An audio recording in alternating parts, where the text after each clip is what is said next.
여러분, 안녕하십니까? 오늘은 60세 이후 콩팥 건강을 지키기 위해 꼭 알아야 할 이야기, 콩팥을 망가뜨리는 위험한 과일 3가지 vs 다시 살리는데 도움을 주는 과일 3가지에 대해 말씀드리겠습니다. 나이가 들수록 우리 몸의 모든 장기는 조금씩 기능이 떨어집니다. 그 중에서도 콩팥은 특히 조용히 망가지는 장기입니다. 간처럼 통증이 뚜렷하게 나타나지도 않고 위장처럼 불편감이 금방 느껴지지도 않습니다. 그래서 더 무섭습니다. 콩팥 기능이 절반 이상 떨어질 때까지도 별다른 증상이 없는 경우가 많습니다. 특히 60세 이후에는 고혈압, 당뇨, 고지혈증 같은 만성 질환을 함께 가지고 계신 분들이 많습니다. 이런 질환들은 콩팥에 지속적인 부담을 줍니다. 여기에 잘못된 식습관이 더해지면 콩팥은 빠르게 약해질 수 있습니다. 오늘 말씀드릴 내용은 과일이 몸에 좋다라는 막연한 상식에서 벗어나 콩팥의 입장에서 과일을 다시 보자는 것입니다. 과일은 건강식이지만 콩팥 기능이 떨어진 분들에게는 독이 될 수도 있습니다. 특히 칼륨과 당분이 문제입니다. 먼저 60세 이후 콩팥을 망가뜨릴 수 있는 위험한 과일 3가지를 말씀드리겠습니다. 첫 번째는 바나나입니다. 바나나는 대표적인 고칼륨 과일입니다. 칼륨은 우리 몸에 꼭 필요한 미네랄이지만 콩팥 기능이 떨어지면 이 칼륨을 제대로 배출하지 못합니다. 그 결과 혈중 칼륨 농도가 높아지는데 이를 고칼륨 혈증이라고 합니다. 고칼륨 혈증은 심장 리듬 이상을 일으킬 수 있고 심하면 부정맥이나 심정지로 이어질 수도 있습니다. 특히 만성 콩팥병이 있거나 고혈압 약 중 일부를 복용 중인 분들은 더 주의해야 합니다. 아침마다 건강식이라며 바나나 1개씩 드시는 습관, 콩팥이 약한 분들에겐 부담이 될 수 있습니다. 두 번째는 오렌지와 오렌지 주스입니다. 오렌지도 칼륨 함량이 높은 과일입니다. 게다가 주스로 마실 경우 섬유질은 줄고 당분 흡수는 훨씬 빨라집니다. 당뇨가 있는 시니어분들께는 혈당을 급격히 올리는 요인이 될 수 있고 이는 콩팥의 미세혈관을 손상시킵니다. 당뇨성 신장병은 투석으로 이어지는 가장 흔한 원인 중 하나입니다.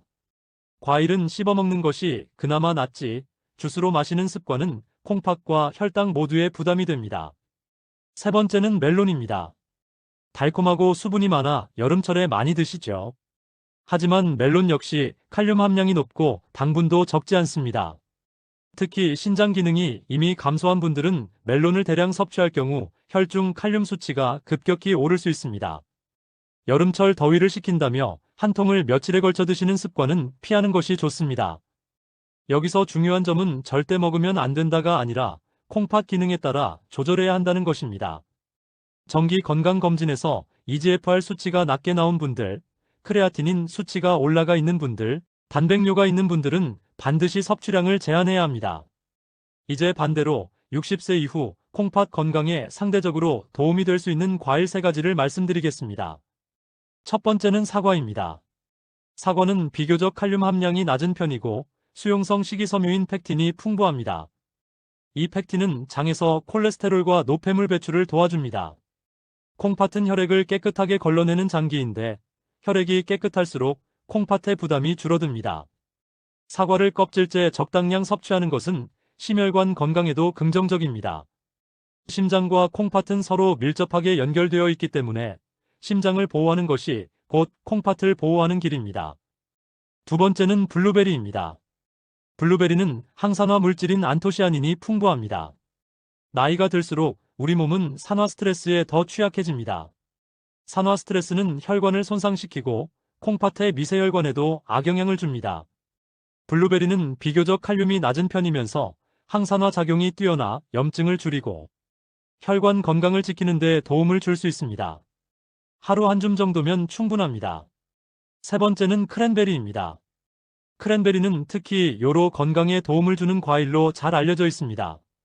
요로 감염은 노년층에서 흔하고 반복되면 콩팥까지 영향을 줄 수 있습니다. 크랜베리의 특정 성분은 세균이 요로 벽에 달라붙는 것을 방해하는 데 도움을 줍니다. 단, 시중에 설탕이 많이 들어간 크랜베리 주스는 피하시고 무가당 제품을 선택하는 것이 좋습니다. 이제 여기서 꼭 짚고 넘어가야 할 점이 있습니다. 과일 하나가 콩팥을 살리거나 망가뜨리는 것이 아닙니다. 문제는 습관입니다. 매일 반복되는 선택이 콩팥의 미래를 결정합니다. 첫째, 과일은 하루 12회, 한 번에 주먹 한 개 분량을 넘기지 않는 것이 좋습니다. 둘째, 주스보다는 통과일을 선택하십시오. 셋째, 자신의 신장 기능 수치를 알고 식단을 조절해야 합니다. 특히 고혈압이 있다면 짜게 먹는 습관부터 바꾸셔야 합니다. 짠 음식은 체내 수분을 늘리고 혈압을 올려 콩팥에 직접적인 부담을 줍니다. 당뇨가 있다면 혈당 조절이 최우선입니다. 콩팥 건강의 핵심은 결국 혈압과 혈당 관리입니다. 그리고 물 섭취도 중요합니다. 하지만 물을 많이 마시면 무조건 좋다는 것도 오해입니다. 신부전이나 말기 신부전 환자는 오히려 수분 제한이 필요합니다. 따라서 개인 상태에 맞는 수분 섭취가 중요합니다. 60세 이후 콩팥 건강은 삶의 질과 직결됩니다. 투석은 단순히 병원에 다니는 문제가 아닙니다. 주 3회 몇 시간씩 기계에 의존해야 하는 삶입니다. 가능하다면 그 단계까지 가지 않도록 지금부터 관리하는 것이 최선입니다. 오늘 말씀드린 내용을 정리하겠습니다. 고칼륨, 고당분 과일을 무심코 많이 먹는 습관은 콩팥에 부담을 줄 수 있습니다. 바나나, 오렌지 주스, 멜론은 특히 조절이 필요합니다. 반면 사과, 블루베리, 크랜베리는 비교적 안전한 선택이 될 수 있습니다. 하지만 가장 중요한 것은 적당량과 개인 맞춤입니다. 건강은 유행이 아니라 균형입니다. 60세 이후 건강은 선택이 아니라 전략입니다.